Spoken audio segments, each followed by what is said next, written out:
नमस्कार. शिष्यवृत्ती परीक्षेच्या तयारीमध्ये सगळ्यांचं स्वागत.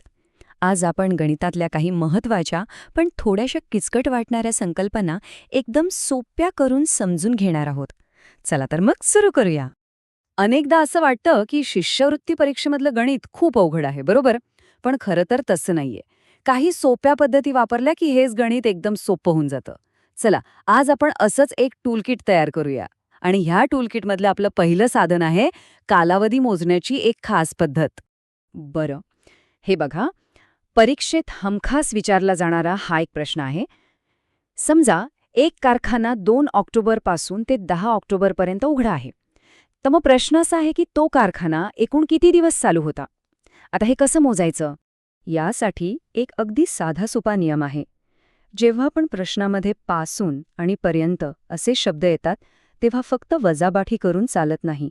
कारण आपल्याला पहिला दिवस म्हणजे इथे 2 ऑक्टोबर आणि शेवटचा दिवस म्हणजे 10 ऑक्टोबर हे दोन्ही दिवस मोजायचे असतात. म्हणून नियम आहे वजाबाकी करून 1 मिळवायचा. आता हे प्रत्यक्षात करून बघूया. फक्त 2 सोप्या पायऱ्या आहेत. पहिली पायरी, शेवटच्या तारखेतनं पहिली तारीख वजा करा. म्हणजे 10 मधून 2 गेले, उरले 8. आता दुसरी पायरी, जे उत्तर आले म्हणजे 8, त्यात फक्त 1 मिळवायचा. इतकं सोपं आहे. म्हणजेच 8 अधिक 1 झाले 9. आपलं उत्तर आलं. तो कारखाना एकूण 9 दिवस सुरू होता. बघितलंत, एक छोटासा नियम लक्षात ठेवला की उत्तर किती पटकन मिळतं. चला, आता आपल्या टूलकिटमधलं पुढचं साधन बघूया. हे आहे अपूर्णांकांबद्दल. म्हणजे अपूर्णांकांचा लहान मोठेपणा ओळखून त्यांना योग्य क्रमाने लावणं. आता इथे बघा, आपल्याला 4 अपूर्णांक दिले आहेत. 9/5, 7/5, 11/5 आणि 13/5.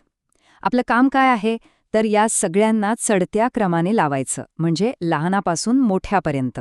आणि मग त्या रांगेत तिसऱ्या क्रमांकावर कोणता अपूर्णांक येतो ते शोधायचंय. आता हे जरा अवघड वाटू शकतं, पण इथे गंमत आहे. तुम्ही जर नीट पाहिलं तर ह्या सगळ्या अपूर्णांकांमध्ये खालची संख्या, ज्याला आपण छेद म्हणतो, ती सारखीच आहे, म्हणजे 5.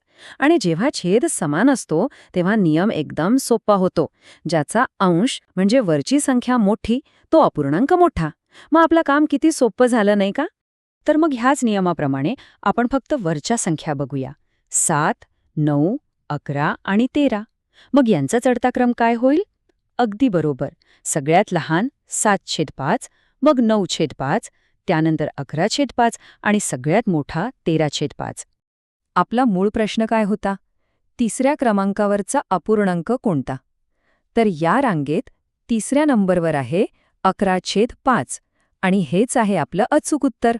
चला, आता अंकगणितातून थोडं भूमितीकडे जाऊया. आपल्या टूलकिटमधलं तिसरं साधन खूप महत्वाचं आहे. ते म्हणजे घन आणि इष्टिकाचिती. हे दिसायला सारखे वाटले तरी यांच्यात महत्वाचा फरक आहे आणि तोच आपण आता समजून घेणार आहोत. ह्यातला सगळ्यात मोठा आणि मूलभूत फरक आहे त्यांच्या आकारात. म्हणजे ते बनतात कशापासून? तर घन, ज्याला आपण क्यूब म्हणतो, तो बनतो चौरसांपासून. त्याचे सगळे पृष्ठभाग चौरस असतात. आणि इष्टिकाचिती म्हणजे क्युबॉइड ही बनते आयतांपासून. हा फरक लक्षात ठेवणं खूप गरजेचं आहे. पण आता एक मजेशीर गोष्ट बघा. जरी एकाचे पृष्ठभाग चौरस आहेत आणि दुसऱ्याचे आयत, तरी काही गोष्टींमध्ये यांच्यात कमालीचं साम्य आहे. दोघांनाही शिरोबिंदू म्हणजे कोपरे 8च असतात. दोघांच्या कडा 12 असतात आणि दोघांना पृष्ठभाग म्हणजे बाजू 6च असतात. म्हणजे आकार वेगळा, पण शिरोबिंदू, कडा आणि पृष्ठांची संख्या मात्र अगदी सारखी. ठीक आहे, तर आता आपण आपल्या टूलकिटमधल्या शेवटच्या आणि अत्यंत महत्त्वाच्या साधनाकडे आलो आहोत. हे आहे दशांश चिन्हाबद्दल. म्हणजे डेसिमल पॉइंट असलेल्या संख्या वाचायच्या कशा?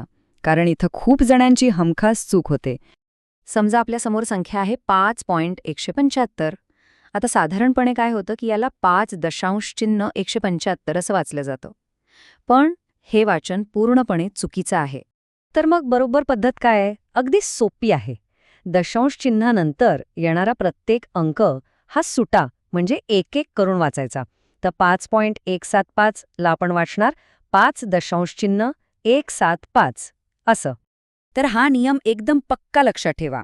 दशांश चिन्ह आलं की त्यानंतरचे अंक कधीही एकत्र वाचायचे नाहीत. प्रत्येक अंक वेगळा आणि स्वतंत्रपणेच वाचायचा.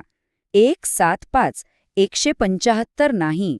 तर आज आपण आपल्या टूलकिटमध्ये 4 खूप उपयोगी साधनं जमा केली आहेत. कालावधी मोजण्यापासून ते अपूर्णांकांचा क्रम, घन इष्टिका चितीमधील साम्य आणि फरक आणि दशांक चिन्हाचं अचूक वाचन. आता विचार करण्यासारखी गोष्ट ही आहे की ह्या सगळ्या पद्धतींपैकी परीक्षेमध्ये कोणती पद्धत सगळ्यात जास्त उपयोगी ठरेल यावर विचार करा आणि तयारीला लागा.